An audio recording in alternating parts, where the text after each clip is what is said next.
পেটে না কাউসারের মালিক যিনি, কাউসারের মালিক যিনি, নবীকে চেনো। মন যদি দিতেই হয় নবীকে দিও, ভালো যদি বাসতে হয় নবীকে বাসো। উম্মতের দুঃখ যন্ত্রণা নবী সইতে পারেন না, উম্মতের দুঃখ যন্ত্রণা নবী সইতে পারে না। বলেন ঠিক না? আমার কান্দে আজরাইল ওয়াদা দাও, আজরাইল কই ইয়া রাসূলুল্লাহ ইয়া হাবিবাল্লাহ, আপনার সঙ্গে ওয়াদা দিলাম যারা আপনাকে পোশাক দিয়ে ভালোবাসবে না, যারা অন্তর দিয়ে ভালোবাসবে আপনাকে, যারা অন্তরের স্তর থেকে যারা ভালোবাসবে, মহব্বত করবে, আমি আজরাইল কথা দিলাম তাদের রূহটা বাহির করবো। এমন ভাবে মায়ের করে সন্তান দুধ খাইতে খাইতে খাইতে খাইতে হঠাৎ ঘুমায় যায়, সন্তান বুঝতে পারে না কোন সময় মায়ের দুধের গোটা ছুটেছে, কোন সময় ষষ্ঠের মায় বুঝতে পারে না, সন্তান বুঝতে পারে না, ঘুমায় যায়। আমি আপনার সঙ্গে ওয়াদা দিলাম আপনার প্রেমিক উম্মতেরা দুনিয়া যখন ছাড়বে, আমি ওই মায়ের কোলের শিশুর মতো রূহ বাহির করে নিব, আপনার উম্মত টের পাবে না। সুবহানাল্লাহ আরো জোরে বলুন সুবহানাল্লাহ। সুবহানাল্লাহ ইয়া রাসূলুল্লাহ ইয়া হাবিবাল্লাহ, আটার ভিতরে যদি একটা চুল থাকে, চুলটা টেনে টেনে উঠাইলে আটার কোনো সমস্যা হবে না। নবী বলেন না না, আজরাইল হবে না, কারণ আটার ভিতরে চুল উঠাইলে আটার টের পায় না।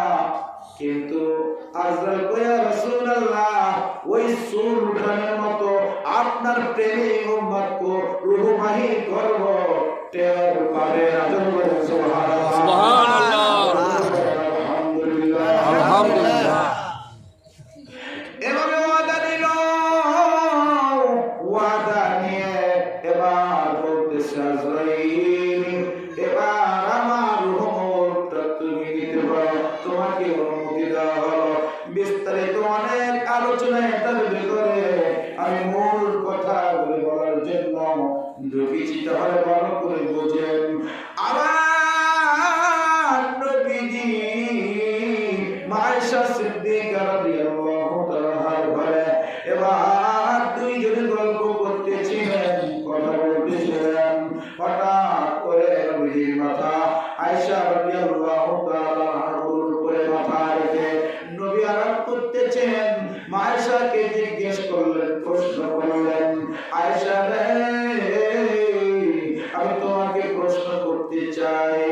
এবার আয়েশা বললেন, ইয়া রাসূলুল্লাহ ইয়া হাবিবাল্লাহ, আপনি কি প্রশ্ন করবেন, আপনি প্রশ্ন করতে পারেন। এবার নবীজি বলেন, আয়েশা রে, দুনিয়ার জিন্দেগি একদিন ছাড়তে হবে, আমার তোমার সবার ছাড়তে হবে, এটা কি সত্য?